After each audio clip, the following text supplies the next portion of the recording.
but let's start with the fact that today in Venezuela, there was yet another attempt at a coup. And I don't know how to handle this because it's very serious. It's profoundly dangerous. It's U.S. hegemony. And there's a lot of obvious lessons we should be drawing from this.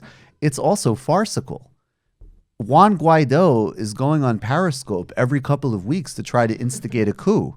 And while I have no problem acknowledging some of the abuses and failings of the current Maduro government, I am legitimately starting to ask myself at this point, when the fuck does this guy get put in prison for trying to institute a violent coup every other week with the backing of a hostile foreign power? This is Mike Pompeo, who really is one of the most dangerous people on the planet, talking with Wolf Blitzer today about how Russia apparently has kept the Maduro government in place. Wolf, we've watched throughout the day. It's been a long time since anyone has seen Maduro. He had an airplane on the tarmac. He was ready to leave this morning, as we understand it, and the Russians indicated he should stay. We think the situation remains incredibly fluid. We know that there were senior leaders inside the Maduro government that were prepared to leave. They told us as much over the past few weeks, and we're convinced that the Venezuelan people are going to get their democracy back. No, obviously, don't ever believe a word that Mike Pompeo says about anything. But what's really interesting is, look, I'll make a broader geostrategic point. One, as I've said before, for the same reason that I want U.S. forces in position to protect Kurdish fighters in that particular geopolitical situation in Syria, I want them there. I support that presence.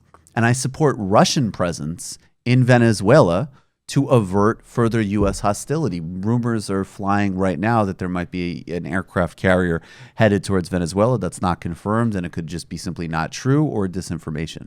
But the bigger point here that is actually astonishing to absorb, again, because I'm willing to acknowledge the internal failures within Venezuela, is the fact that what this case proves is that there is no question that the Venezuelan government has a huge or significant amount of organic indigenous support for it. And it's not really that shocking why that would be the case. One, this is a government that, going back to the Chavez days, absolutely did a very significant amount to redistribute wealth, relieve poverty, generate literacy, and help a lot of people, the people that are not represented in U.S. coverage of Venezuela or anywhere else in Latin America, the Middle East, Africa, or Asia, or anywhere else where the sort of U.S. imperial impulse is. Then there's the broader opposition, which is that most people, even if they happen to hate the government that is in charge of them, do not want an external government forcing change on them. And this is now going back early into the Chavez government.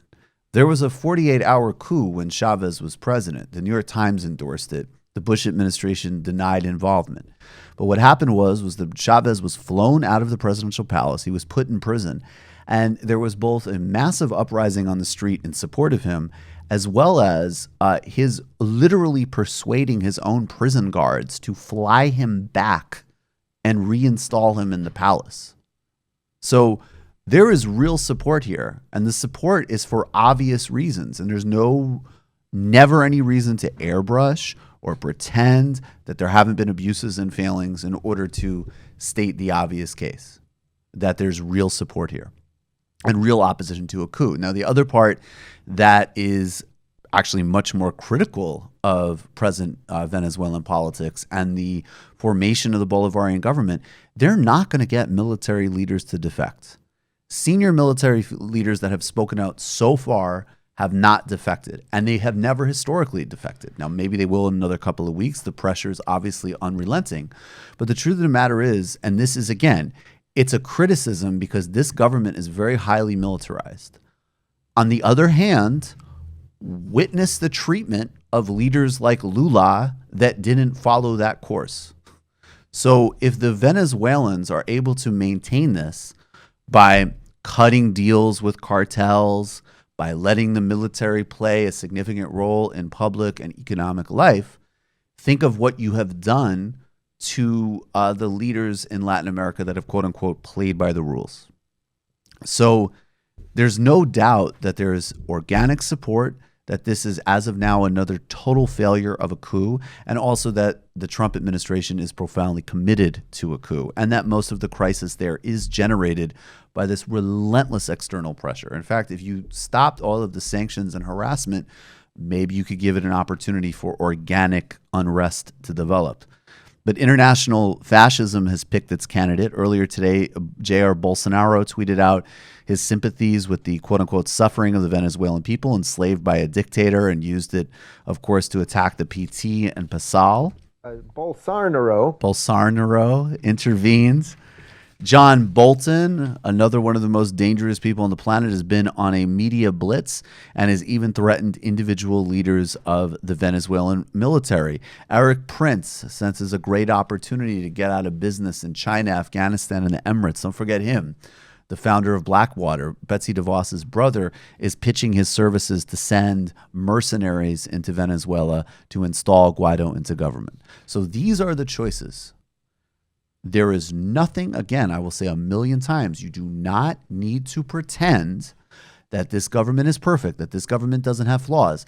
Conversely, when you are pushed to a clear wall and there is a choice, in my view, you have to oppose imperialism. And you have to oppose U.S. intervention.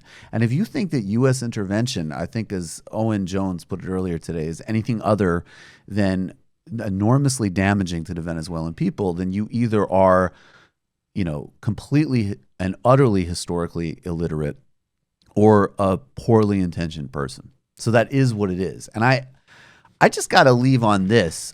This is actually, I caught this because Anna tweeted it out. Maybe we'll touch on it later. But this is Donna Shalala, who's sort of like, she's just the kind of embodiment of almost everything wrong in the modern Democratic Party.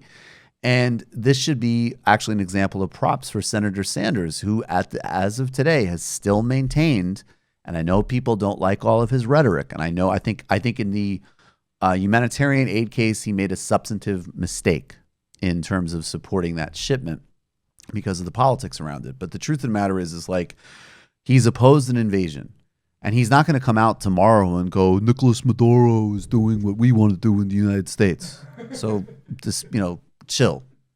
But he has opposed U.S. military action. And Donna Shalala is going to tweet out just this utterly trash piece, I think it's from Slate, on why Bernie has a quote-unquote soft spot for Latin American dictators.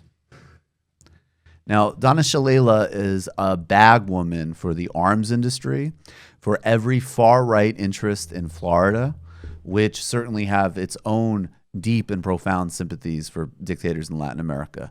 And all of these things are not like each other. Like even the failings of these governments that are up in that shot, right? That's the leader of the Sandinistas, Daniel Ortega, who's now president of Nicaragua, and Fidel Castro, of course, and Nicolas Maduro. All of these people come from a place of resistance. And that resistance is not only justified, it's necessary.